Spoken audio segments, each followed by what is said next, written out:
Hola, ¿qué tal? Mi nombre es Karina Valeria Loiacono y voy a estar presentando Tablero Indicadores de Salud en el nivel nacional con Power Business Intelligence. El propósito de esta presentación es colaborar y ayudar a los distintos actores a seleccionar, gestionar e interpretar indicadores de salud. El concepto de salud que se adopta en esta presentación es el que la Organización Mundial para la Salud celebró en 1947, que afirma que la salud es un estado de completo bienestar físico, mental y social y no solamente la ausencia de afecciones o enfermedades. Según Mortensen, medir variables de salud abarca diferentes niveles de medición que pueden generarse de dos maneras: por la observación directa de la persona, como por ejemplo la presión arterial, o bien por la observación de un grupo poblacional o lugar, mediante tasas, proporciones, prevalencia de hipertensión o el porcentaje de adolescentes entre 15 y 19 años de edad que son madres, promedio del consumo de sal per cápita por municipio, etc. Las mediciones generadas a partir de la observación de grupos o lugares se usan para generar indicadores y pueden clasificarse también de la siguiente manera. Podemos tener mediciones consolidadas de salud, son mediciones medianas, medias, proporciones, que resumen las observaciones de individuos en cada grupo observado, por ejemplo, la tasa de prevalencia de hipertensión en mujeres y en hombres de determinado grupo etario, o en otras palabras, miden la salud de la población. También dentro de estos grupos encontramos las mediciones ecológicas o ambientales, que se refieren a características físicas del lugar en el cual los grupos de población viven o trabajan. Algunas de estas características pueden ser difíciles de medir, por ejemplo, exposición a la contaminación atmosférica, a horas diarias de la luz solar, a vectores de dengue, son factores externos al individuo. En el campo de la salud pública existe una jerarquía del concepto. El dato es la unidad más primaria, es el input. Al trabajar con ella genera un indicador. Este, una vez analizado, genera información que luego interpretada genera conocimiento. El conocimiento debe divulgarse por medio de procesos de comunicación adecuados y eficientes para influenciar la toma de decisiones relacionadas con la salud y producir una acción. Esta espiral de producción de evidencia que termina en la acción adoptada en el campo de la salud pública es la base de lo que se denomina salud pública basada en evidencia. Un indicador es una medición que refleja una situación determinada. Todo indicador de salud es una estimación, es una medición con cierto grado de imprecisión de una dimensión determinada de la salud en una población específica. Dato e indicador no son sinónimos, aunque en algunos contextos la separación de estos términos puede no ser totalmente clara en términos conceptuales. Por ejemplo, la tasa de incidencia de sífilis congénita en una población y en un año específico es un indicador. Los datos son el número de casos de sífilis congénitas diagnosticadas en menores de un año de edad en el numerador y el total de nacidos vivos de esa población y año específico como denominador. Sin embargo, el dato de cada nuevo caso de sífilis congénita es también un indicador por sí mismo. ¿Y qué nos está diciendo? Nos indica la transmisión vertical de la enfermedad, refleja la calidad de la atención prenatal y cómo podría haber sido un evento evitable por la acción de los servicios de salud. Por último, cabe destacar que los indicadores son dinámicos y responden a situaciones y contextos temporales y culturales específicos. También podemos mencionar la clasificación de los indicadores en positivos y negativos. Se refieren a la manera en que estos indicadores se relacionan con el concepto de salud, ya sea en forma directa o en forma inversa. La esperanza de vida al nacer es un indicador de supervivencia a largo plazo. Por lo tanto, puede considerarse un indicador de salud positivo. Los indicadores se consideran negativos cuando tienen una relación o asociación o correlación inversa con el estado de salud. Cuanto mayor sea su magnitud, peor será el estado de salud de los sujetos de esa población. Los indicadores se consideran positivos cuando se mantiene una relación o asociación de correlación directa con el estado de salud y cuanto mayor sea esa magnitud, mejor será el estado de los sujetos de esa población. Y ustedes aquí pueden ver algunos ejemplos, por ejemplo, de la tasa de prevalencia de fumadores es una proporción, es el modo de medirlo, es un indicador negativo, es un factor de riesgo en su categoría.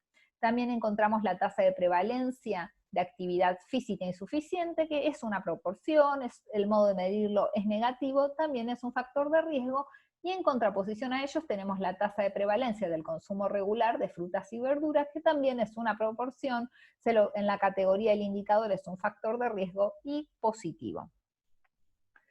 También podemos estar hablando, en otra perspectiva, del uso de los indicadores de salud. ¿Para qué podríamos usar estos indicadores y qué nos podrían estar diciendo cada uno de ellos? Pueden ser descriptivos para, por ejemplo, las necesidades de atención de salud de una población, así como la carga de enfermedad en grupos específicos de la población. Pueden ser de predicción y pronóstico. Los indicadores de salud pueden usarse para prever resultados en relación al estado de salud de una población, predicción, o de un grupo de pacientes como pronóstico. Estos indicadores se usan para medir el riesgo y el pronóstico habituales, así como la predicción de la carga de enfermedades en grupos de la población. De explicación, pueden ayudar a comprender por qué algunos individuos de una población son sanos y otros no. En cuanto a la gestión, la producción y observación regular de los indicadores de salud pueden además suministrar retroalimentación con el objetivo de mejorar la toma de decisiones en diferentes sistemas y sectores. De evaluación, pueden reflejar los resultados de las intervenciones de salud. El monitoreo de esos indicadores puede reflejar la repercusión de políticas, programas y acciones de salud, como vamos a ver en unos momentos. Y hay uno de los indicadores que se denomina promoción de la causa. Los indicadores pueden ser herramientas a favor o en contra de ciertas ideas e ideologías en diferentes contextos históricos y culturales. Un ejemplo es la elocuencia, con que los políticos evocan ciertos indicadores de salud en defensa o en contra de determinadas políticas de gobierno. Rendición de cuentas. El uso de los indicadores de salud puede satisfacer las necesidades de información sobre riesgos, patrones de enfermedad y de muerte, tendencias temporales relacionadas con la salud para diversidades de públicos y usuarios, como los gobiernos, los profesionales de salud, la sociedad civil. También se utilizan obviamente para investigación. La simple observación de la distribución temporal y espacial de los indicadores de salud de grupos en la población puede facilitar el análisis y la formulación de hipótesis que expliquen las tendencias y las discrepancias observadas. Y también tenemos indicadores sensibles al género. Toman en cuenta el género, miden las brechas entre hombres y mujeres que son consecuencia de diferencias o desigualdades de los roles, normas y relaciones al género. Pasamos a la próxima diapo.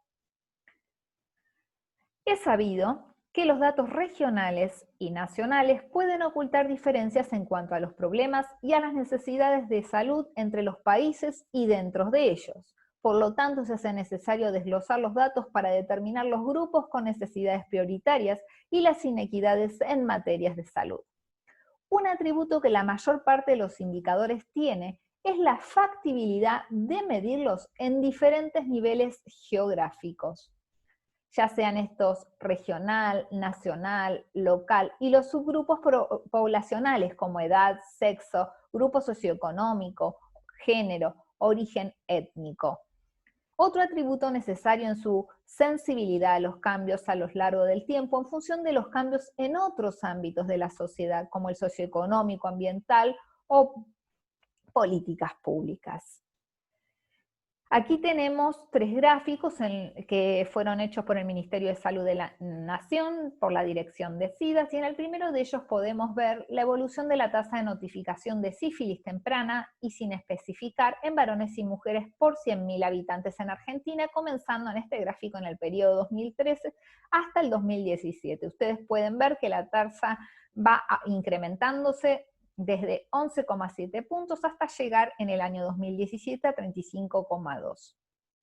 Vemos que la tasa siempre ha sido crecida, tiene un crecimiento sostenido en el tiempo.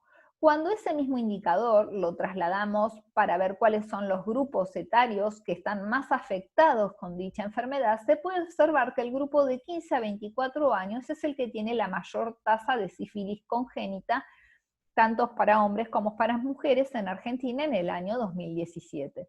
Pero cuando este mismo indicador se lo lleva desde el nivel nacional y se lo estratifica por regiones, se puede observar que la región del centro es la que tiene las tasas de sífilis congénitas más altas en el país.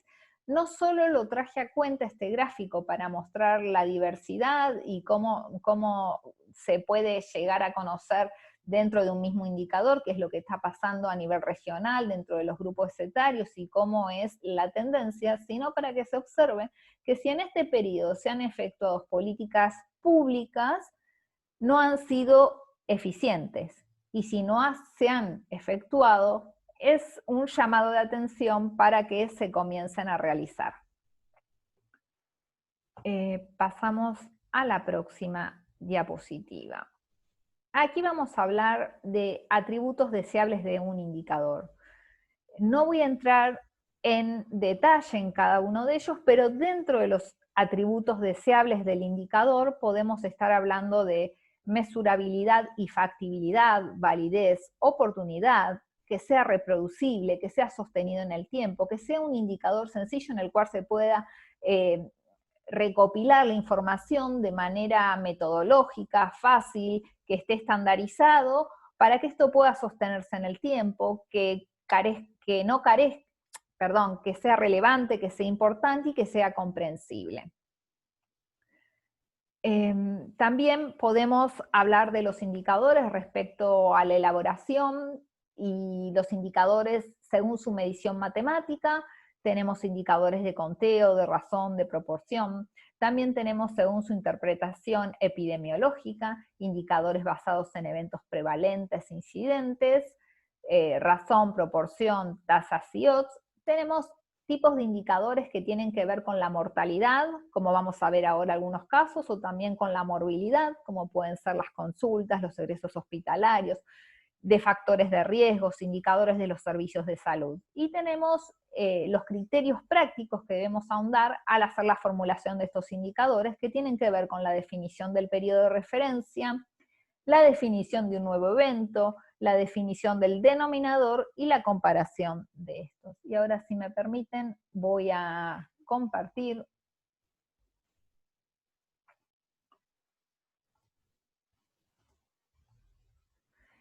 Y aquí lo que estamos viendo son los datos es el dashboard de la Dirección de Estadística e Información de Salud, del Ministerio de Salud de la Nación, en donde podemos ver el reporte interactivo, en donde se encuentran en distintas hojas de este Power Business Intelligence, la mortalidad, la fecundidad, la salud materno-infantil, salud de la población adolescente, áreas geográficas menores, y acá es donde podemos encontrar distintos indicadores a nivel departamental, calidad de la certificación de la causa de muerte. Por un lado podemos contabilizar las muertes, pero por otro lado es sabido que tenemos que saber con qué grado de precisión se están certificando dichas causas de muertes, y para eso se hacen estos trabajos de calidad de la certificación de las mismas. También tenemos estadísticas de morbilidad, como los egresos hospitalarios, y en algún momento faltarían incluir las consultas médicas ambulatorias, los cuales a nivel nacional en este momento, para el año 2018, se estuvieron relevando 125 millones de consultas en el ámbito público u oficial, e indicadores de desigualdades de salud. También quería comentarles que los datos se encuentran alojados en un servidor de SQL Server, en donde se realiza todo el proceso después en SQL que tiene que ver con la consistencia, coherencia, luego análisis en Rs, y después se pasan a lo que están viendo ahora, este dashboard creado por la dirección. Aquí estamos viendo de la parte de salud materno-infantil lo que es para el total país, la serie histórica de la tasa de mortalidad infantil, y vamos viendo cómo esta fue descendiendo a lo largo de los años hasta llegar hasta 8.8 por 1000 nacidos vivos. La razón de mortalidad materna. Con respecto a la razón de mortalidad materna, si bien viene bajando, lo que quería comentarles, por lo menos que sí se hizo en este último momento, ustedes van a ver que acá es de 2.87 la razón, y en el año 2017 y en el año 2018 fue de 3,75.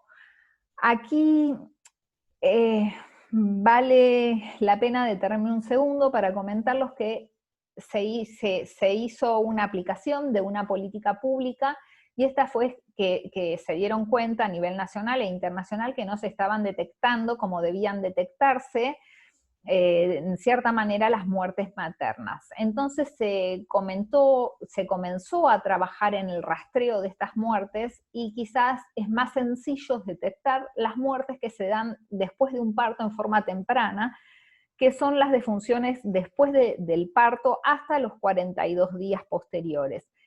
Pero también se encuentra la mortalidad materna tardía, que comienza a partir del día 43 posparto hasta el año.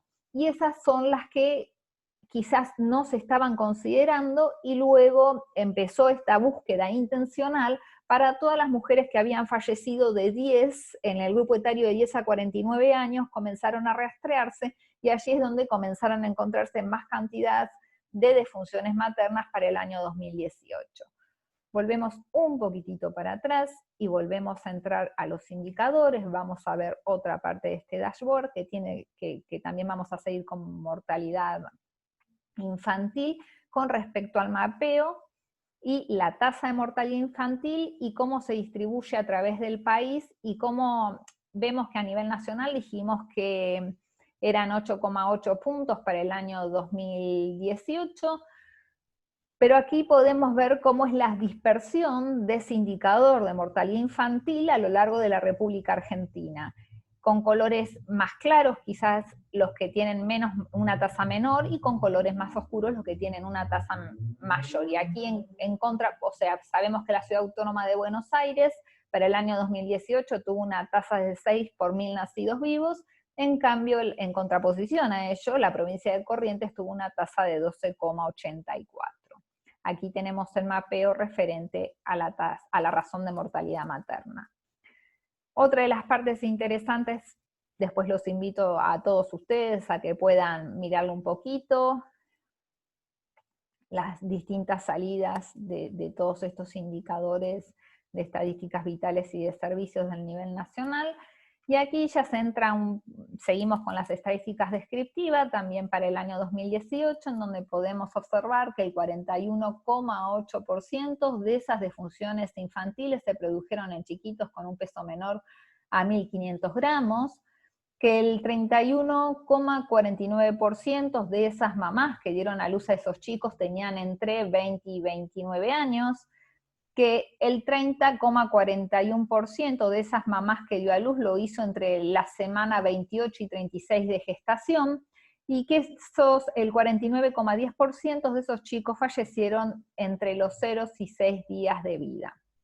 Y aquí también cabe aclarar que hay un patrón de comportamiento que se da por distintas investigaciones y demás, que no vienen al caso, pero después, si ustedes quieren, podemos profundizar, en los países que según el Banco Mundial clasifica como de medianos ingresos altos o altos. Argentina tiene un patrón que se comporta con respecto a la mortalidad infantil similar a estos países, en los cuales ciertas afecciones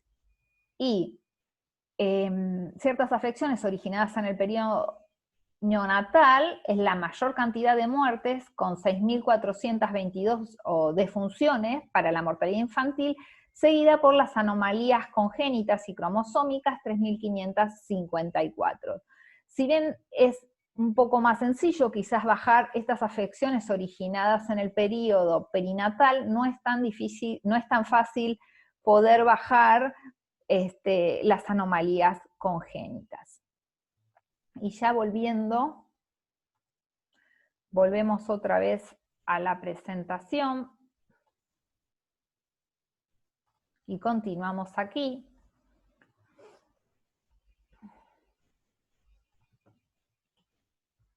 les quería comentar.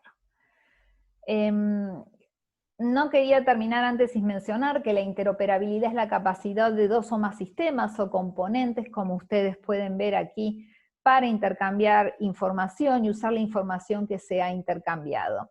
Un elemento vital para el desarrollo de la sociedad de la información es el intercambio y cooperación oportuna, efectiva y automática de los datos, información, documentos y objetos digitales en los sistemas de información.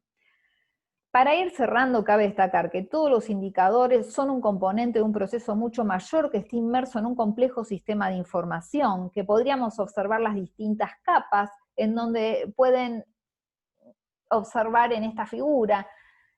Todos los países necesitan tener un plan estratégico, tableros de control, actores de salud, ¿sí? Tener secretarías digital, que es hacia donde vamos y se trata de ir como país teniendo ese plan democrático de transformación, transacciones, interacción e información. El Big Data, los sistemas de información, la interoperabilidad, los datos utilizados para elaborar indicadores como componente esencial dentro de estos sistemas, los distintos dashboards creados para monitorear dichos indicadores tienen como finalidad tomar decisiones basadas en la evidencia empírica. Esto ha sido todo. Muchas gracias y espero si algunos de ustedes quieren hacer alguna consulta. Muy amables por escuchar.